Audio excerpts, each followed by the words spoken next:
Hello everyone. Today we're going to be looking at the different religions in Elizabethan England with the main intention on being able to understand what the key differences are between Catholics, Protestants, and Puritans in the 16th century. So, how did three religions come to be in Elizabethan England? Well, we need to look at a little bit of a flow chart to understand how we had these divergences within the Christian church. And it's important to remember that all three of these religions come back to the Christian church.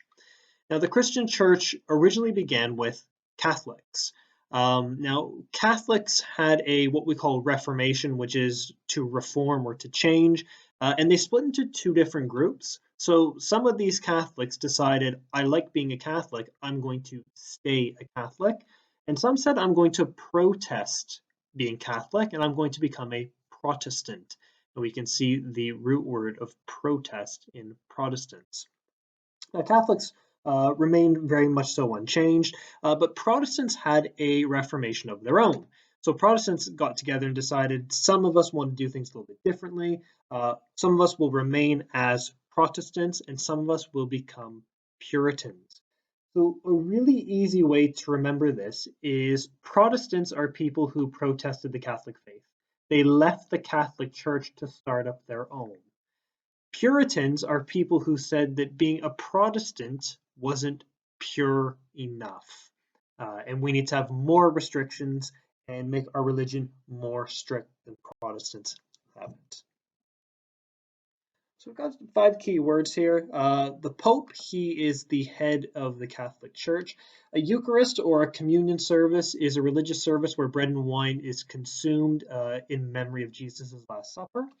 A bishop is a religious official who takes instructions from the Pope and they help to run the religion at a more localized level. So the Pope, they live in the Vatican City, which is within the city limits of Rome.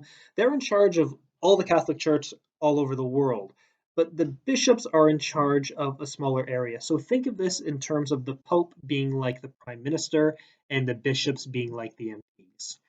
Latin is a language mainly used by the upper classes and the priests in the Elizabethan era, and it was a language that came from ancient Rome. A lot of medical terms they derive from the Latin language that we know today.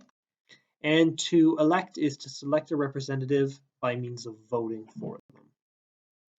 Now, context for religious change. Everyone in England was religious.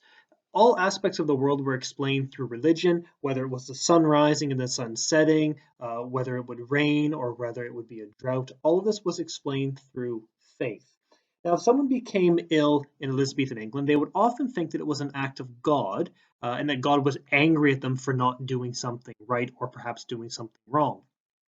However, we know today that if you become ill, it's typically to do with bacteria, germs, or hygiene. But because people in the Elizabethan era did not know about bacteria, germs, and hygiene, they had to explain their illness in another way, and that explanation was offered through religion.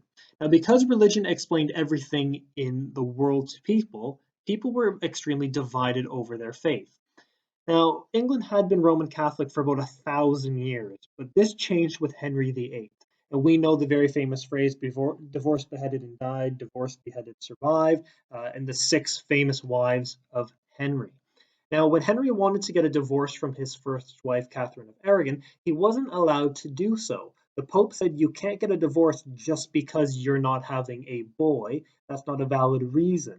So Henry decided to leave the Catholic Church and to start his own, which he called the Church of England. Now, in doing so, he became slightly more Protestant. This isn't to say that Henry was a Protestant, but he was acting in a more Protestant manner. Now, between the years of 1539 and 1559, religion in England is going to change 3 times. And let's remember, religion is really important to everyone. They're not going to take too kindly to their faith changing. We can see here we've got Henry VIII. He originally started off as being a Catholic, but became slightly more Protestant when he left the Catholic Church to form the Church of England. His son, Edward, was raised a Protestant.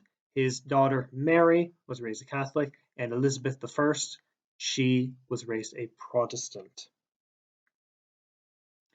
So looking at Catholics specifically, they were the oldest branch within the Christian church. Now, the main belief that they had is the Pope should run the church.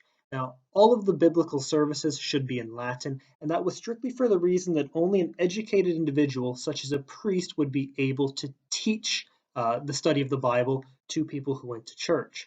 It was believed that if the Bible was published in English, this would cause a lot of problems because everybody could then read the Bible and they could interpret it in their own way. To keep the Catholic Church strong, they needed to make sure that educated priests were the ones who were sharing that information with the audience. The belief was that churches should be highly decorated with gold detail and paintings, and this was to show the devotion to God.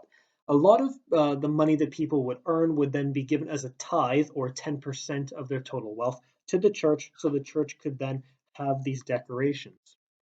Belief was that priests should not marry.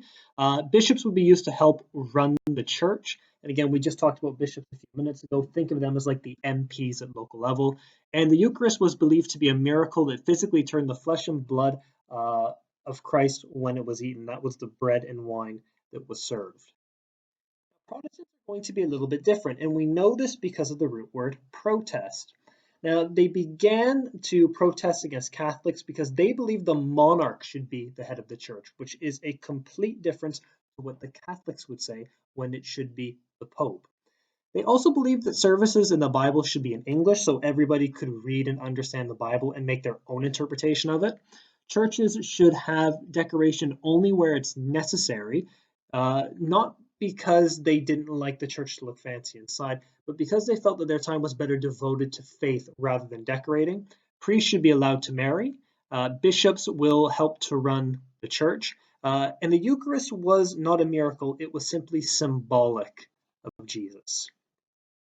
Now we're on to Puritans. And Puritans will have a lot more in common with Protestants because they had their Second Reformation than they will have in common with Catholics. Uh, so they did believe that the Protestants and Catholics were not pure enough and they weren't strict enough. You may have heard of Oliver Cromwell. He became Lord Protector of England after the English Civil War.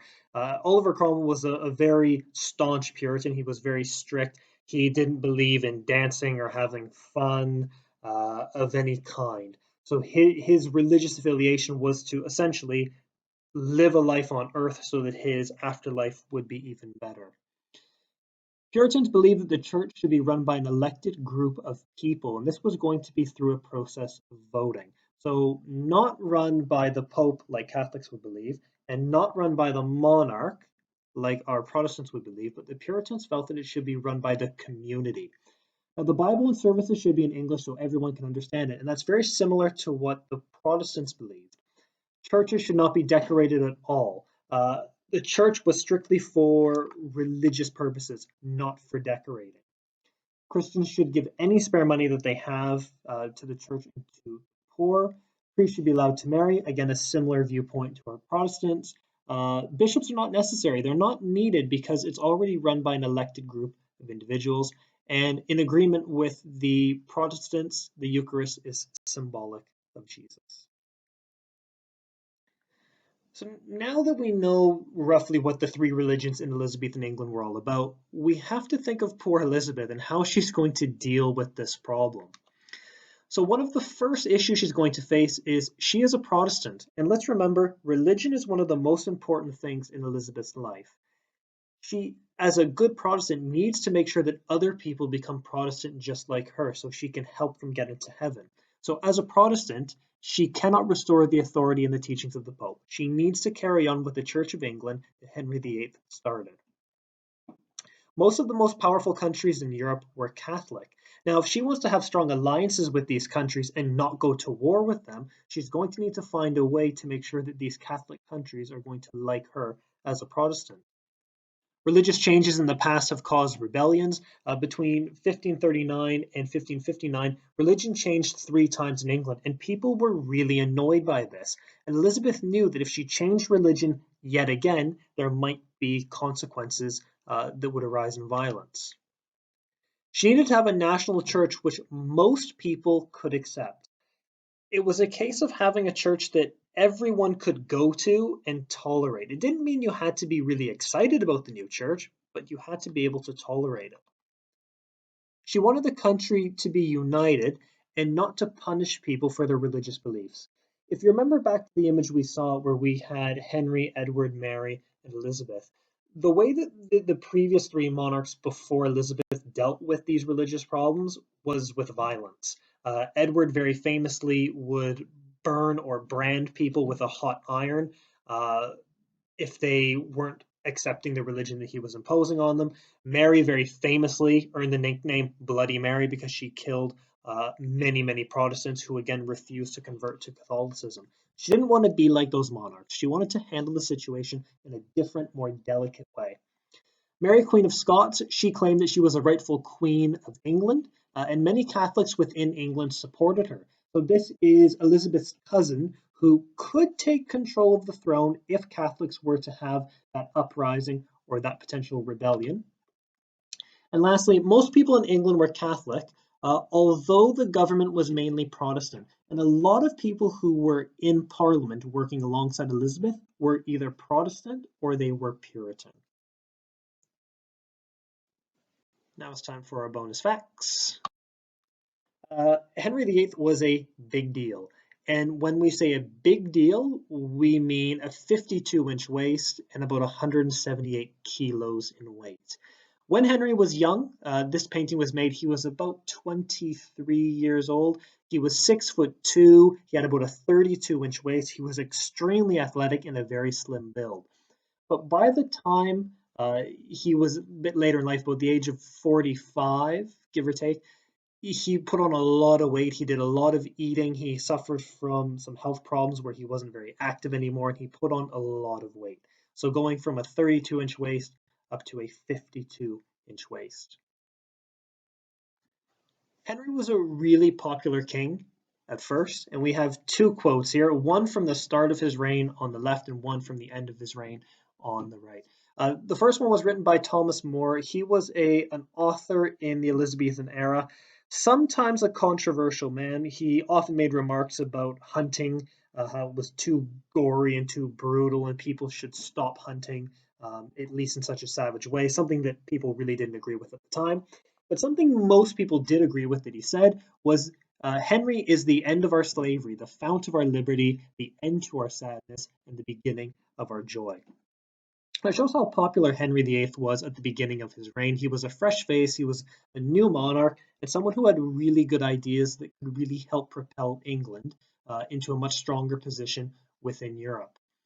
Towards the end of his reign, he wasn't very well favored. And here's a quote from Robert Hutchinson. He's a modern day historian and an author, and he wrote, "Hideously obese, black humored old man, a bloody handed tyrant." This is showing how people in the Elizabethan era really despised Henry towards the end of his reign. His immense weight and his wealth wasn't felt very well within the rest of the country. A lot of people who were extremely poor in the Elizabethan era said it's not fair that Henry can have enough food to be 178 kilos with a 52-inch waist while I'm starving every night.